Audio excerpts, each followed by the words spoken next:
and welcome to my channel. My name is Lynn and today I'll be working with some of the February 2022 Spellbinders clubs. This first one here is the Embossing Folder and it's a really nice size. This is actually 5.5 by 8.5. So you have so many options for how to use this folder, and it will work for a variety of different size cards. So here I am going to be making a USA 2 size card, which is 4.25 by 5.5. And you can see if you're working on a smaller card, you can really be picky about exactly how and where you line up the pattern. And the nice larger size, which is very unique. I don't think I've seen this size embossing folder anywhere else, but it works perfectly if you like to make slimline cards, if you like to make mini slimlines, 5 by 7. You could emboss a panel that's 5.5 by 5.5 as a matte layer for a 6 by 6 card even. So lots and lots of different options. And here I've embossed onto vellum, which I think gives you a really neat look. And whenever you emboss, you always do have the option of using the deboss side as well. You get a slightly different effect, but it's always an option. So keep that in mind. I always like to just look, just in case I happen to like the deboss side better. So here I've got the small die of the month, and we get a lot of really cool oval frame dies. So I've die cut out of just plain white the outline for the smaller frame, and then I nested all 3 of the small oval dies together. So you've got the outline die for cutting the outer edge. You've got the decorative design die that just cuts a pattern into your paper, and then you have the inner aperture die that will cut out the inner outline. So combining all 3 of those together gets you the second die cut piece that I have here, which has this beautiful floral pattern or border, which is designed so that if you want, you can actually stitch into those holes and add some more texture and color to your frame. But in this case, I think I'm just going to leave it the way that it is because I think it's just gorgeous as a pattern on its own.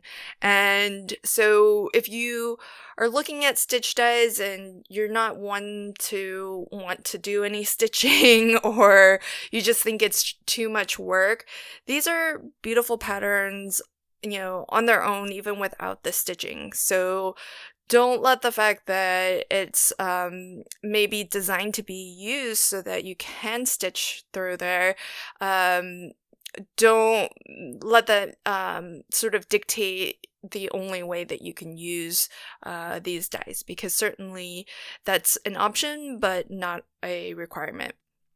And I'll be using this as just a foundation to start building up the rest of my card. So I have here the Typewriter Stamp from the Stamp of the Month Club, and if you get the Stamp and Die of the Month Club, then you'll have the coordinating die to cut that out. And in addition, the die cuts out this little slit for you already, so you can actually tuck this rectangular piece here, which there's a separate die for, and it's the perfect size for a lot of the sentiments that come in the Clear Stamp of the Month. And this one is probably my favorite sentiment. I know it's off camera right now, but it reads, "Happy birthday to the most amazing person." I just think that's such a unique sentiment, and it's also totally something I would say too. So that's why I'm really drawn to it. So I'm going to start off by adhering down this pink matte layer first. And whenever I put down matte layers, I like to line it up with the folded edge, because if anything is off or anything is crooked, I can always trim. Even if I need to trim into the card base itself, I can always trim the other 3 sides. You can't trim the folded edge though, so that's why as long as you get that edge the way that you like it, then you can always correct the other 3 edges. And sometimes I have had to cut into my card base just to get it to line up with my matte layers, but in this case it's more that I've probably cut this matte layer just a smidge off, or maybe this pre-made card base is a smidge off, so I just trimmed off that little sliver on the 2 edges, and now it's perfectly aligned. So I'm gonna do a little bit of a dry fit so I know where to put adhesive, because if you've worked with vellum, you know that adhesive will, wherever you put adhesive, you'll be able to see that through the vellum. So I'm being careful to just put adhesive where I know that my frame and my typewriter will actually cover it. So you can already see where I've got the 3 adhesive lines there where I'm burnishing.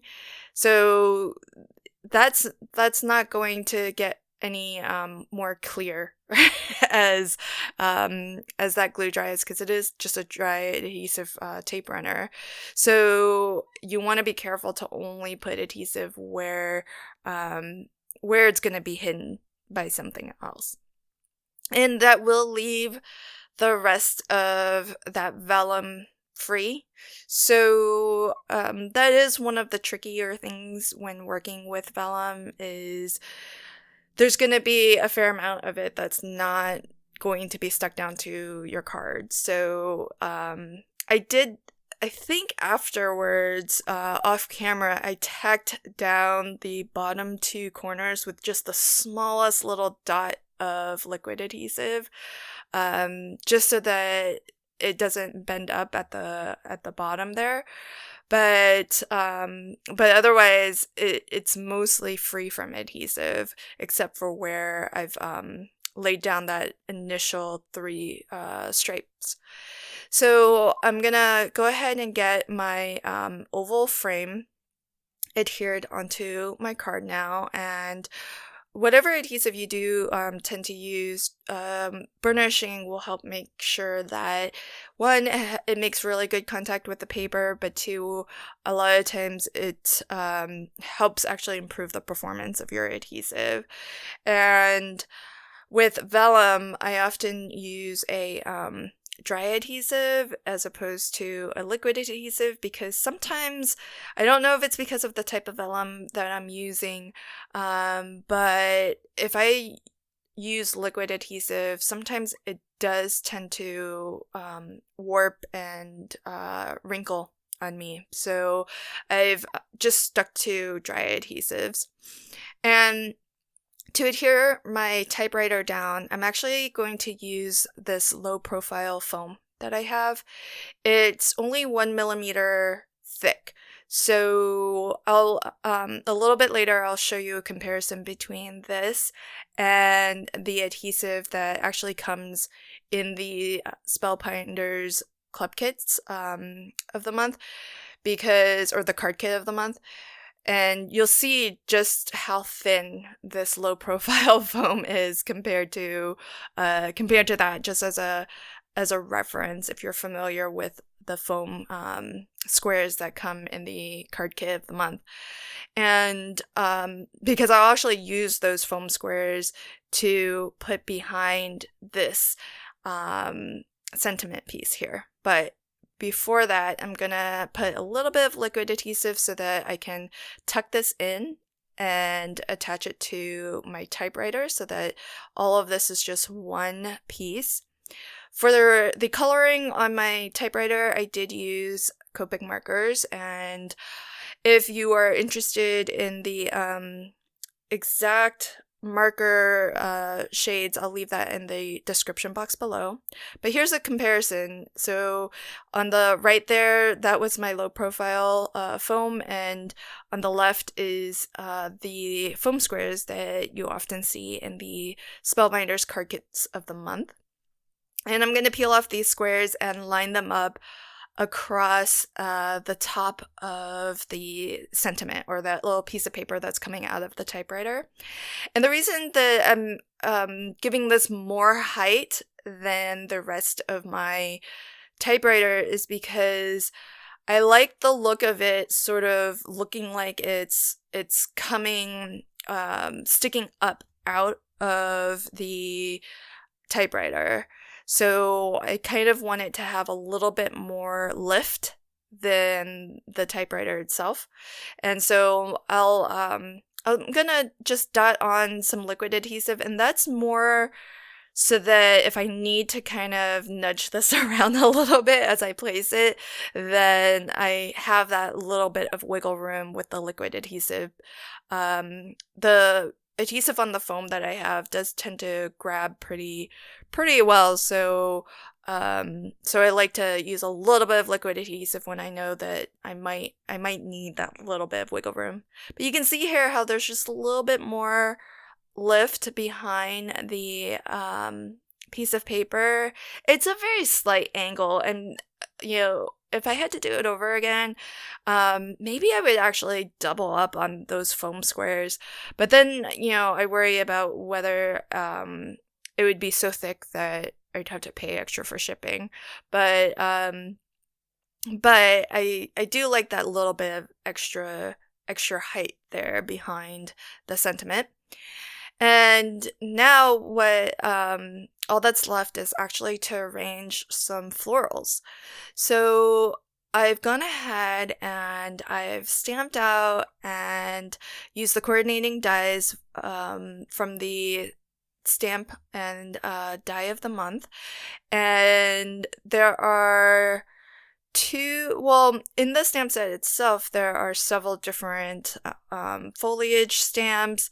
I've only stamped out, I think, 2 of them, but they're in multiple different shades of green. And then there are different florals as well.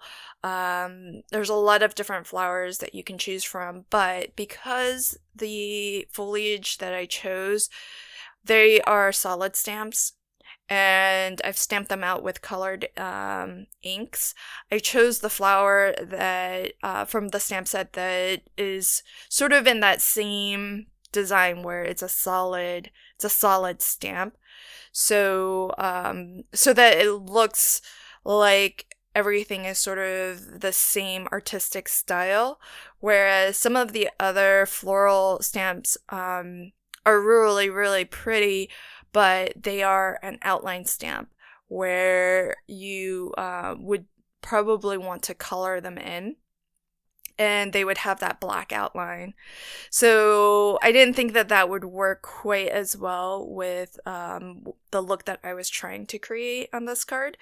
So that's why I went with this particular set of stamps. And what I'll do is just sort of do a little bit of a dry fit so that I can get a sense for how I want to arrange these. I am trying to go for a little bit of a sort of like a half wreath pattern to have this sort of curl around the typewriter from both sides, and then have a little sort of a little spray of flowers at the bottom below the typewriter.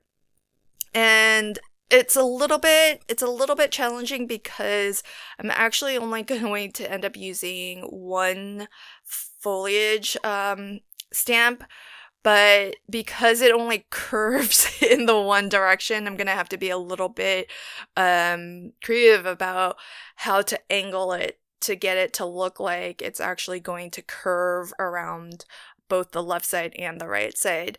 But I think stamping it in different colors and layering them helps to disguise the fact that it's all just one stamp. So I'll just continue to arrange this, and when I go to tack this down, I'm going to put the center flower on a foam square so that it's nice and sort of in front of everything else, and that way I can kind of tuck everything else in behind it. And I'm gonna start to, now that I have a good idea for how I want to arrange this, I'll just start to tack everything down with some liquid adhesive. And it doesn't take too much adhesive, so I'm not being too careful to cover this edge to edge with glue. But I'm going to start with the darkest green at the backmost, or the bottom of my arrangement, and then start to layer the lighter green leaves and sort of stems on top of that. So I always feel like I have to do a little bit of a dry fitting, because I can never do this sort of arrangement just off the cuff. It often takes me a little bit of trial and error to move things around, because I just feel like I have to kind of see it in place to know whether or not it'll work. I can't just visualize it in my head beforehand. So I'm gonna get the other side tacked down too, and once those are down, then I can get the two lighter flowers to cover up the ends of those stems. And I think this stamp and die set is really, really versatile. There's lots of different sentiments that are for all occasions, and you have some that aren't specific or punny in terms of working with the typewriter. So I think like this one here, the birthday sentiment, can be used outside of the theme or imagery of the typewriter as well. And so if you're interested in any of the monthly clubs, check the description box below. I'll have links to all of the various Spellbinders club kits. And if you find yourself interested in more than one kit, maybe check to see if there's a value club that combines the two, because those value clubs are at a discounted price. So if you're interested in more than one and there's a bundle for it as part of the value club, then you can maybe save yourself a little bit of money by subscribing to a value club instead. And with the monthly subscription, you can cancel it anytime. You can cancel it online too, so it's really easy to self-manage your subscription without having to write into customer support or anything like that. So pretty easy to kind of drop in and out of the monthly subscription if you want. So all of that information will be in the description box below, and here's a final look at the card that I made today. I hope that you liked this card, and if you did, please consider liking, commenting, and sharing. And if you want to catch new videos as I publish them, consider subscribing to my channel and ringing the notification bell. Until next time, happy crafting and have a fantastic day. Bye!